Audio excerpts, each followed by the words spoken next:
morning guys. Magluto pala ako guys ng hipon na ang gamit ay butter. Nilusaw ko yung butter guys. Nalusaw na yung ating butter kaya ilagay na natin yung ating ricado. Yan lang.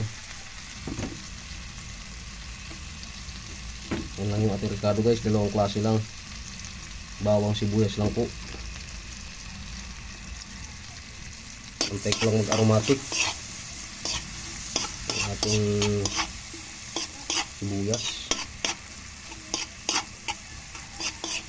Nag-aromatic na siya mga kahabi, or nagbango na sa ating butter. Isa-isa nating itambog yung ating hipon. Ayan, ang ginawa kong hipon ay isang dosena lang po yan sa karami.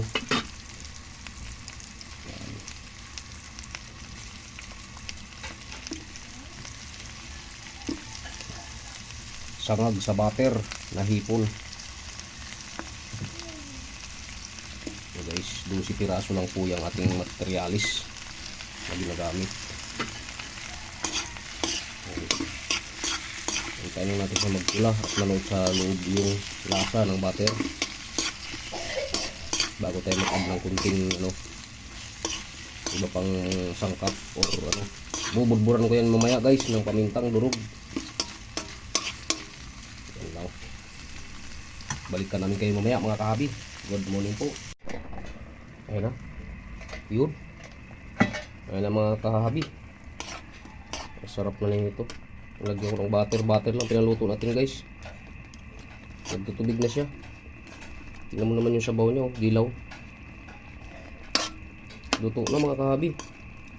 Dito ko na tatapusin yung akong binaterang hipon. Yan guys titimusan ko na mga kahabi o titikman.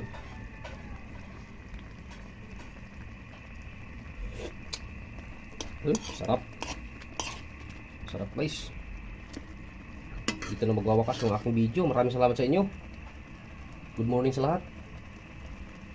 Huwag niyong kalimutan yung aking munting channel, Ramil Aplicador Vlogs, at huwag niyong kalimutan pindutin ang notification bell sa bandang kanan ng ating video guys para updated dito sa mga panibagong nating videos. Bye bye mga guys, and good morning sa lahat. Bye bye yo.